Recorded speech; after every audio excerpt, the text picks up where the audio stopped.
Hi all and welcome to this next video on optimization algorithms, which is again under the AQA A-Level Computer Science specification and course.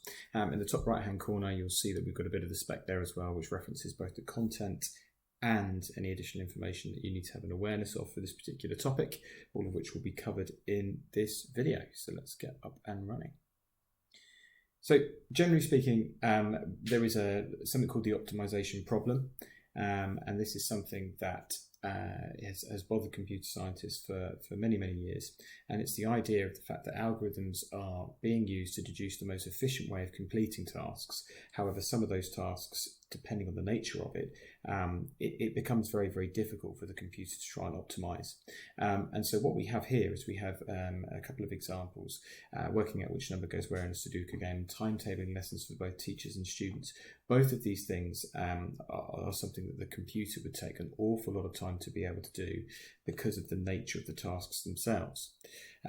More widespread problems come into play when we then look at things like the shortest path decision-making processes, things that take place inside a satellite navigation system. These could involve route planning or plotting different circuitry points on a circuit board. That could be to do with computer networks. There's so many different things that this could include. But again, it's a widespread problem that computer scientists around the world are looking to try and improve on a day-to-day basis. Now, Dijkstra was a mathematician, a computer scientist, if you will. He was Dutch, who lived from 1930 to 2002. He actually won the Turing Prize in 1972 as well. Was especially keen on trying to solve this type of algorithm, and what he sought to do was to look at ways that we could essentially judge and predict, calculate shortest path routes around certain different graphs, and he discovered that there was a shortest path between a start node and every other node in a weighted graph based on essentially the distances that existed between them. So he started with this concept of giving each of the different nodes in a graph a position, but also a distance between one another. And using a breadth-first approach, he was able to then look at being able to calculate and update, if you like, where the shortest paths existed between different nodes in a graph. And in order to do that, he made use of priority queue ADT as well, which we'll talk a little bit more about in the abstract data type videos. And this was the algorithm. This is very generic, and it starts off by just giving you some very worded pseudocode actually in terms of how it went about looking at setting these things up. It started by assigning temporary distance values to every node in the graph, and these distance values were actually set to infinity, apart from the starting node, which would have been given the number of 0 because that was your starting point, and at the very start you weren't aware of any distances between that and any other nodes. Now, the priority queue would then take all vertices stored by the current distance. An initial node would go at the very beginning, and the rest would just randomly follow. And the algorithm stated that whilst the priority queue was not empty, remove vertex u from the front of the queue, and for each unvisited neighbour of w of the current vertex u, look at the distance it had and assign a new distance of that from basically what was the current distance at u plus what the new distance would be to get from u to w, and bring that back.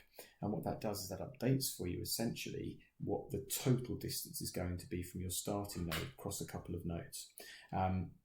And it then checked that the new distance wasn't less than the current distance, because if it was, then actually there wouldn't be any point in updating that. But otherwise, it just constantly went through each of the different nodes and updated them one by one. And in this example, we're going to see that in play. So A is going to be our starting node. B, C, D, and E are just other nodes within the graph itself. As you'll notice, each of these have been assigned the initial values of infinity. And when we start with A, we take that off our priority queue, that being our starting node.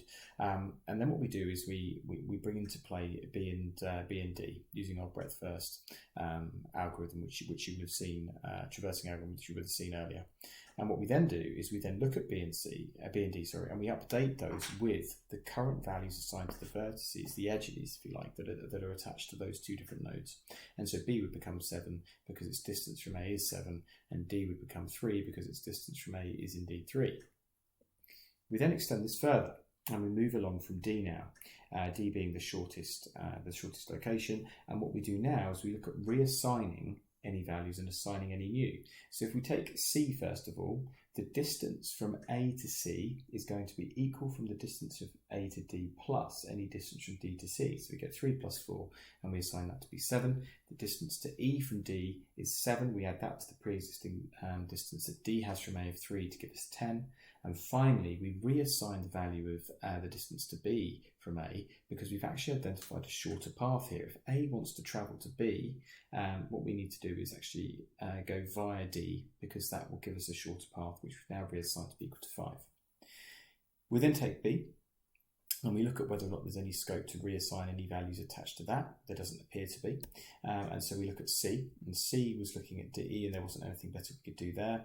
And when we get to E, we notice that actually there is a faster way of getting to E from A, and that is to not go straight to D and then off to E, but it is in fact to go via C.